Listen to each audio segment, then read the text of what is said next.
Hello दोस्तों, मैं हूं प्रशांत चक्रवर्ती और आप देख रहे हैं आपका अपना यूट्यूब चैनल पीसी क्लासेस।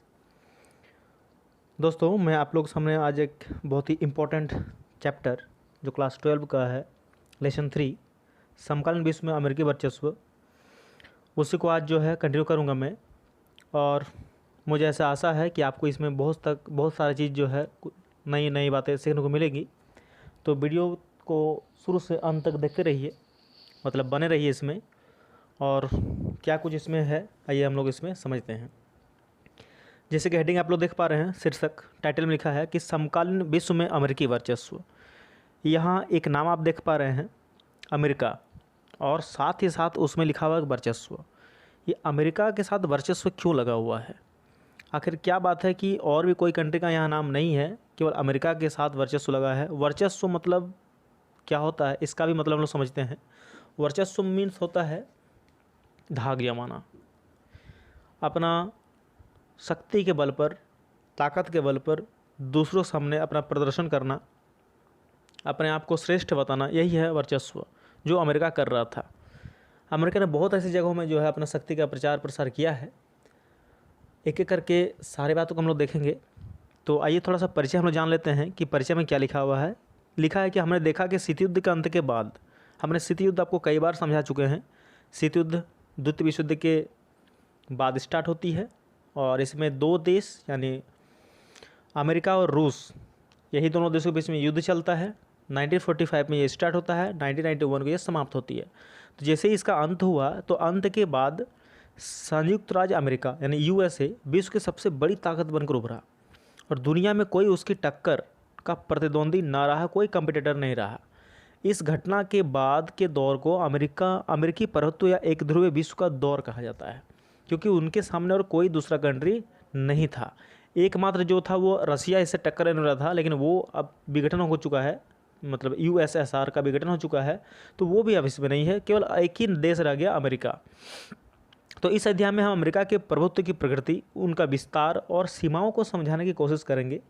पहले खाड़ी युद्ध से लेकर अमेरिकी अगुवाई में इराक पर हमले तक घटनाओं का एक सिलसिला है। तो इस तरह करके हम लोग जान पाएंगे कि ये वर्चस्व आखिर अमेरिका के साथ जो लगा हुआ है, इसके पीछे कारण क्या है। तो यहाँ देख सकते हैं कि एक फ़ोटो दिया गया है, एक इमेज आपके सामने 2001 के सितंबर में। ये इनके बारे में आएंगे, ये WTO का बात है, इसके बारे में आएंगे। आइए हम लोग चैप्टर को स्टार्ट करते हैं। इनमें से चैप्टर में आपको 3 कहानियाँ दी गई है, आयशा, जाबू और आंद्रे का। और ये तीनों कहानी आपको पढ़ने के बाद पता चलेगा कि ये कहानी कुछ न कुछ हमें सिखाती है, कुछ न कुछ हमें दर्शा रही है, कुछ दिखा रही है। तो जो इम्पोर्टेंट है उसको हम लोग देखते हैं। स्टार्ट हो रहा है कि नई विश्व व्यवस्था की शुरुआत कैसे होती है। सोवियत संघ, दैट इज़ USSR के अचानक विघटन से हर कोई आश्चर्यचकित रह गया। जितने भी कंट्री थे सब कोई आश्चर्यचकित रह गया कि कल तक जो इसके साथ खड़े होने वाले, इसके विरुद्ध में खड़े होने वाले देश थे, आज ऐसा क्या हो गया कि ये मतलब टूट चुका है, ये ख़त्म हो गया, क्या हुआ है। तो दो महाशक्तियों में अब एक का वजूद तक न था, और वो वजूद नहीं रहने का नाम था वो सोवियत संघ ही था। जबकि दूसरा अपनी पूरी ताकत, या यूँ कहें कि बढ़ी हुई ताकत के साथ कायम था, स्थिर था, एकदम खड़ा था। इस तरह जान पड़ता है कि अमेरिका के वर्चस्व की शुरुआत 1991 में हुई, जब एक ताकत के रूप में सोवियत संघ अंतर्राष्ट्रीय परिदृश्य से गायब हो गया। एक हद तक यह बात सही है, लेकिन हमें इसके साथ साथ 2 और बातों का ध्यान रखना होगा। पहली बात यह है कि अमेरिकी वर्चस्व के कुछ पहलुओं का इतिहास 1991 तक सीमित नहीं है, बल्कि इससे कहीं पीछे दूसरे विश्व युद्ध की समाप्ति के समय यानी 1945 तक जाता है। इस पहलू के बारे में हम इसी अध्याय में पढ़ेंगे कि ये 2 बातें आखिर क्या है। अमेरिका क्या WTO के टूटने के बाद, मतलब USSR यानी सोवियत संघ के ख़त्म होने के बाद वर्चस्व वाला देश बना, या इसके पहले से ही ये वर्चस्व कायम रखता ही था अपने साथ, ये हम लोग देखेंगे। और जहाँ तक हम कहेंगे कि इनके पीछे बहुत बड़ी एक राजनीतिक, मतलब एक कहानी है, जिनको आप जानेंगे पहली बार तो आश्चर्य होएगा कि आखिर हम लोग इतना कुछ हुआ, अमेरिका ने इतना कुछ किया, हम लोग को पता नहीं था। हम लोग केवल यही जानते थे कि सोवियत संघ के टूटने के बाद ये ताकतवर बना, नहीं, ऐसा नहीं था। इस पहलू के बारे में इसी में पढ़ेंगे हम लोग। तो दूसरी बात यह था कि अमेरिका ने 1991 से ही वर्चस्वकारी ताकत की तरह बर्ताव करना नहीं शुरू किया। दरअसल यह बात ही बहुत बाद में जाकर साफ हुई कि दुनिया वर्चस्व के दौर में जी रही है। आइए हम उस प्रक्रिया की चर्चा करें जिसने अमेरिकी वर्चस्व की जड़ों को ज़्यादा गहरे तक जमा दिया। देखिए, बात होती है यहाँ पर दो कंट्री की, एक इराक एक कुवैत। बात है 1990 की और ये बहुत ही अहम मुद्दा है, ध्यान से सुनिएगा कि 1990 के दशक में, यानी 1990 के एक महीना था अगस्त, उसमें इराक ने कुवैत पर हमला किया। इराक कुवैत दोनों आमने सामने आ गए, हमला हुआ। तो इसमें क्या हुआ कि बड़ी तेज़ी से उस पर कब्जा जमा लिया। इराक ने कुवैत पर बहुत ही तेज़ी से जमा लिया। इराक को समझाने बुझाने की तमाम राजनयिक कोशिशें जब नाकाम रही तो यूएनओ यानी संयुक्त राष्ट्र संघ, मतलब ये हुआ कि जब इराक ने कुवैत पर हमला किया तब यूएनओ जो 24 अक्टूबर 1945 को बना था, उसने बहुत समझाया इराक को कि ये सही नहीं है, आप इराक कुवैत को मुक्त कर दो, अपना बल का प्रयोग मत करो। लेकिन इतना समझाने के बाद भी जब इराक ने कुवैत को मुक्त नहीं किया, उनका बात को नहीं माना, तो फिर कुवैत को मुक्त कराने के लिए यूएनओ ने बल प्रयोग की अनुमति दे दी। तो शीत युद्ध के दौरान ज़्यादातर मामलों में चुप्पी साध लेने वाले संयुक्त राष्ट्र संघ के लिहाज से यह एक नाटकीय फैसला था। मतलब अब तक, मतलब 1945 में जब इसका गठन हुआ तब से लेकर आज तक तकरीबन 45 साल तक यूएनओ ने किसी भी मामले में कुछ भी नहीं कहा था। आज ऐसा क्या हुआ जिनके कारण इनको बोलना पड़ा, जिनके कारण इनको किसी को ऑर्डर देना पड़ा कि आप अपना बल का प्रयोग करो और उनको आज़ाद कराओ। तो उस समय अमेरिकी राष्ट्रपति थे जॉर्ज बुश। इन्होंने एक नई व्यवस्था की संज्ञा दी, मतलब इसको एक नई विश्व व्यवस्था की संज्ञा माना राष्ट्रपति जॉर्ज बुश ने। 34 देशों की मिलीजुली और 6,60,000 सैनिकों की भारी भरकम फौज ने इराक के विरुद्ध मोर्चा खोला, इराक के विरुद्ध, और उसे परास्त कर दिया। देखिए, बात हो रही है कि इराक पर 34 देश, मतलब कुवैत के साथ ने 34 और 33 देशों ने साथ दिया, इराक पर हमला किया और उसको आज़ाद भी कराया, हरा कर। इसे ही बोलते प्रथम खाड़ी युद्ध कहा जाता है। अगर मैं इसके बारे में और थोड़ा सा बात करूँ तो प्रथम खाड़ी युद्ध 2 अगस्त 1990 को स्टार्ट होती है और 28 फरवरी 1991 तक ये चलती है। तो यह जो संयुक्त राष्ट्र संघ है, इन्हीं के नेतृत्व में उपराष्ट्रों से यूएन के अधिकृत गठबंधन बल के दौरान इराक के खिलाफ एक युद्ध छिड़ा गया था। इनका उद्देश्य था कि आक्रमण और अनुबंध के बाद इराकी बलों को कुवैत से बाहर निकालना था, इराक को खदेड़ना था। तो इस युद्ध को उस समय इराकी राष्ट्रपति हुआ करता था सद्दाम हुसैन, जो कि उस समय नेता भी थे और वहाँ का राष्ट्रपति भी रहे थे। तो सद्दाम हुसैन ने इनको, इस युद्ध को, मतलब प्रथम खाड़ी विश्व युद्ध को कहा था सभी युद्धों की माँ कहा था। आपको यह भी पता होना चाहिए कि गठबंधन में सैन्य बलों का बहुमत यूएसए, यूएई, यूएन, इजिप्ट, बहुत सारे बलों ने इसका मतलब साथ दिया था। और इसमें एक बात और बता दो, सद्दाम हुसैन बाद यदि और थोड़ा सा जानना हो तो मैं बता रहा हूँ। तो सबसे पहले इसको थोड़ा कंप्लीट कर लेते हैं हम लोग कि प्रथम खाड़ी युद्ध जिसको कहा ही है, साथ साथ संयुक्त राष्ट्र संघ ने इस सैन्य अभियान को ऑपरेशन डेजर्ट स्टॉर्म में कहा जाता है। मतलब प्रथम खाड़ी युद्ध ही ऑपरेशन डेजर्ट स्टॉर्म कहा गया है। यह एक सैन्य अभियान था। इसमें 34 देशों की मिलीजुली सेनाएं थीं, यानी 6,60,000। इससे भी मज़ेदार बात यह है कि तब अमेरिकी जनरल नॉर्मन श्वार्ज़कोव इस सैन्य अभियान के प्रमुख थे। इसका चीफ था अमेरिकी जनरल नॉर्मन श्वार्ज़कोव और 34 देशों की मिलीजुली सेना में 75% सैनिक तो अमेरिका के ही थे और 25% जो सैनिक बचते हैं वो जो है मिलीजुली सेनाएं थी। तो देखिए, कहीं न कहीं यहाँ पर भी वर्चस्व वाली बात आई है कि इसमें अमेरिका यह दिखाना चाहता है कि देखिए, हमने सबसे ज़्यादा सैनिक आप लोग को अवेलेबल कराए हैं और साथ साथ युद्ध भी जीत लिए हैं। तो यहाँ पहला वर्चस्व का जो है बात हमें देखने को मिलती है। तो हालांकि इराक के राष्ट्रपति सद्दाम हुसैन का ऐलान था कि यह 100 जंगों की एक जंग साबित होगा, लेकिन इराकी सेना जल्दी ही हार गई और उसे कुवैत से हटने पर मजबूर होना पड़ा। तो प्रथम खाड़ी युद्ध से यह बात जाहिर हो गई, मतलब एक बात तो पूरी तरह साफ हो गई कि बाकी देश सैन्य क्षमता के मामले में अमेरिका से बहुत ही पीछे है, जैसे कि मैंने अभी आपको तुरंत बताया। और इस मामले में प्रौद्योगिकी के धरातल पर यानी टेक्नोलॉजी के धरती में अमेरिका बहुत ही आगे निकल गया। बड़े विज्ञापनीय अंदाज में अमेरिका ने इस युद्ध में तथाकथित स्मार्ट बम का प्रयोग भी किया। इसके चलते कुछ पर्यवेक्षकों ने, कुछ ऑब्जर्वर ने कंप्यूटर युद्ध की इसको संज्ञा भी दे दी।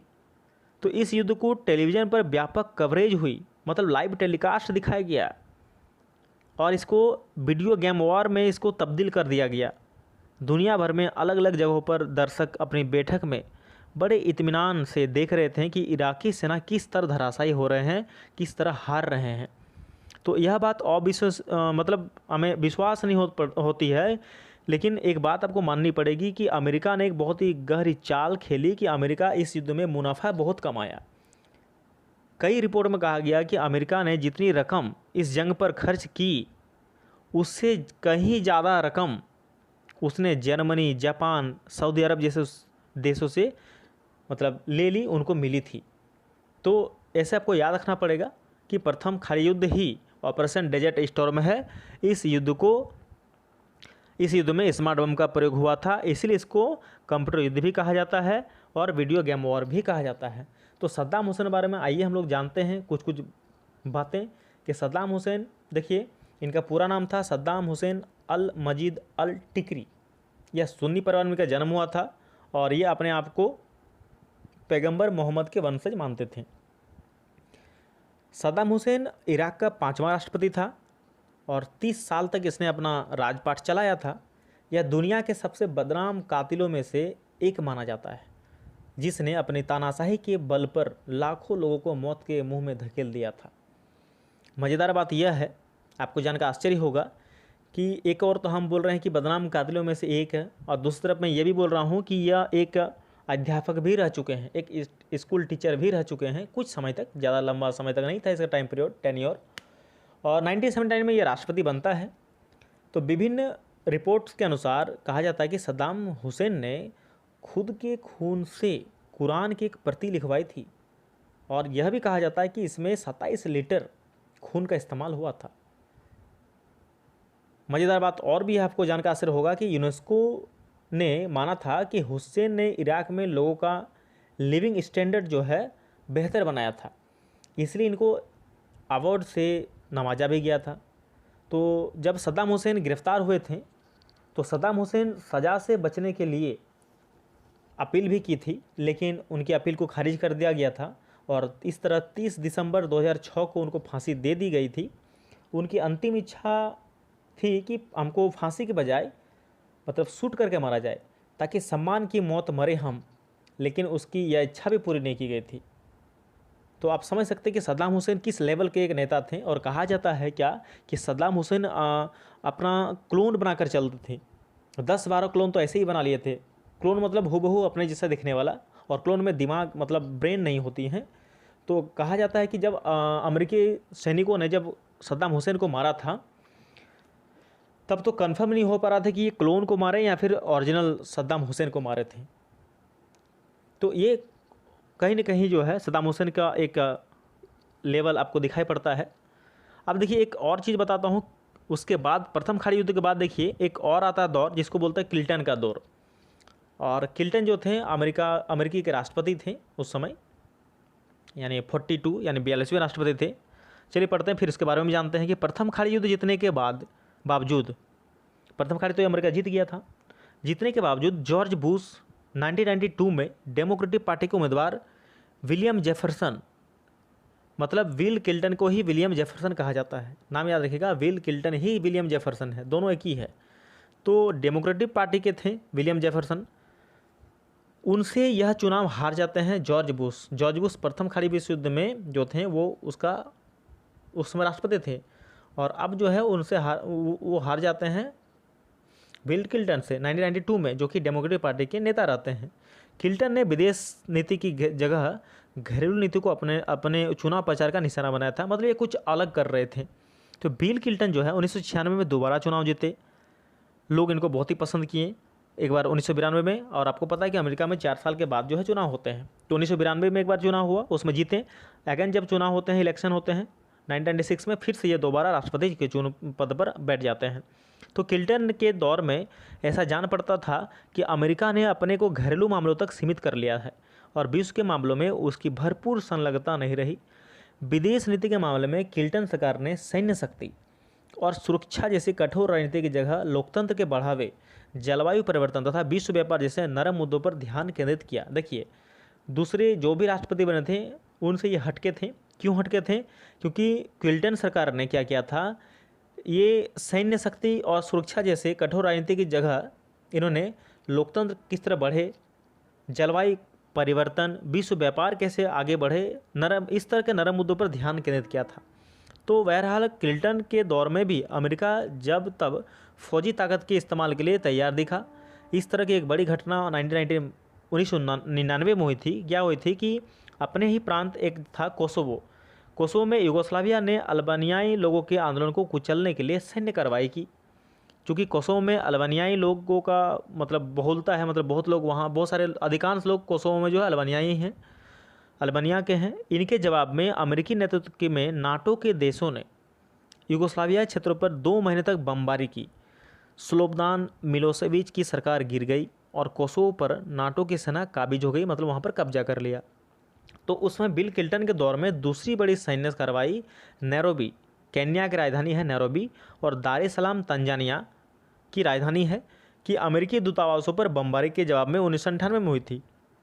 तो अतिवादी इस्लामी जो विचारों से प्रभावित आतंकवादी संगठन था जिसका नाम था अल-कायदा, तो अल-कायदा को इस बमबारी का जिम्मेदार ठहराया गया और इसे बदला लेने के सोचा गया। तो इस बमबारी के कुछ दिनों के बाद, मतलब कुछ दिनों के अंदर, राष्ट्रपति क्लिंटन ने ऑपरेशन इनफाइनाइट रीच का आदेश दिया।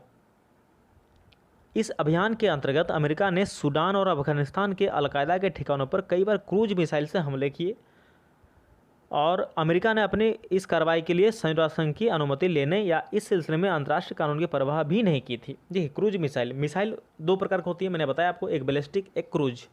बैलिस्टिक जो होते हैं ये परवलयाकार में चलती हैं, जबकि क्रूज जो है धरती के समानांतर चलती है। बैलिस्टिक मिसाइल आकार में बड़ा, वजन में भारी, बम को भी ले जाने में सक्षम होता है और बैलिस्टिक मिसाइल को छोड़ने से पहले ही नष्ट किया जाता है क्योंकि इन्हें छिपाया नहीं जा सकता और यह अपना ईंधन लेकर चलते हैं। जबकि क्रूज मिसाइल आकार में छोटे होते हैं और कम वजन का बम ये लेकर चलते हैं और आसानी से छुपाया जा सकता है, ये भी आसानी से छुपाया जा सकता है और लेकिन मतलब छोड़ने से पहले इनको भी नष्ट किया जा सकता है। और या अपने साथ ईंधन तो लेके जाते हैं लेकिन यह हवा से ऑक्सीजन मतलब O2 को लेते हैं। जिस तरह, जैसे अगर भारत की बात करूँ तो भारत में ब्रह्मोस जो है क्रूज मिसाइल है और पाकिस्तान के पास बाबर जो है वो भी क्रूज मिसाइल है। तो पाकिस्तान बोलते हैं हम लोगों ने खुद से बनाया है, लेकिन बहुत सारे विशेषज्ञों का कहना है कि बाबर मिसाइल जो पाकिस्तान के पास है, जो क्रूज है, वो चीनी क्रूज मिसाइल का ही देन है। तो यहाँ देखिए क्या होता है कि उस आतंकवादी संगठन जो थे अल-कायदा, इसका जिम्मेदार मतलब इस पर हमला करते हैं, मतलब इसको बदला लेना चाहते हैं। तो बिल क्लिंटन ने एक ऑपरेशन चलाया जिसका नाम था ऑपरेशन इनफाइनाइट रीच। याद रखिएगा, operation infinite reach bill Clinton ने चलाया था। किसके खिलाफ? अल-कायदा के खिलाफ। तो इस अभियान में अंतर्गत अमेरिका ने सूडान और अफगानिस्तान के अल-कायदा के ठिकानों पर कई बार क्रूज मिसाइल से हमले किए और अमेरिका ने अपनी इस कार्रवाई के लिए संयुक्त राष्ट्र संघ की अनुमति लेने या इस सिलसिले में अंतर्राष्ट्रीय कानून की परवाह नहीं की और अमेरिका पर आरोप लगा कि उसने अपने इस अभियान में कुछ नागरिक के ठिकानों पर भी निशाना साधा, जबकि इनका आतंकवादी से कोई लेना देना नहीं था। पीछे मुड़कर अब देखने पर लगता है कि यह तो एक शुरुआत भर की थी, आगे देखिए, आगे और भी कुछ होने वाला है। तो ये सब कहीं न कहीं आपको दिखा रहा है कि अमेरिका किस तरह वर्चस्व कार्य वाला देश है। तो जब ऑपरेशन इनफाइनाइट रीच चला था तो उस समय अमेरिका ने यह जरूरी नहीं समझा कि मैं संयुक्त राष्ट्र संघ से अनुमति लूँ या फिर इंटरनेशनल लॉ कानून की जो परवाह करूं। तो इसलिए अमेरिका पर आरोप लग गया था और बात सही था कि जिससे बदला लेना था तो वो तो सही बात है, लेकिन इनके साथ साथ बहुत सारे ऐसे नागरिक मारे गए जो इस आतंकवादी संगठन में था ही नहीं। या इससे कोई लेना देना उसका था नहीं। तो ये यहाँ तक जो है मैंने आपको बताया। इसके आगे मैं पार्ट 2 में यानी सेकंड वीडियो में बनाऊंगा। वीडियो आपको अच्छा लगे तो लाइक कीजिए, शेयर कीजिए अपने दोस्तों में। और हाँ, अगर आप नए हैं इस चैनल में तो कृपया मेरे इस चैनल को सब्सक्राइब करें, ताकि आपको और आपके पास अच्छे अच्छे वीडियो और भी मिल सकें जो जानकारी पूर्ण हो, पूरा भरा हुआ हो और आपको बहुत कुछ सीखने को भी मिले। तो अगर कुछ क्वेश्चन आपके मन में है तो कृपया कमेंट में इसको लिख दें, ताकि मैं आपके क्वेश्चन का आंसर दे सकूं।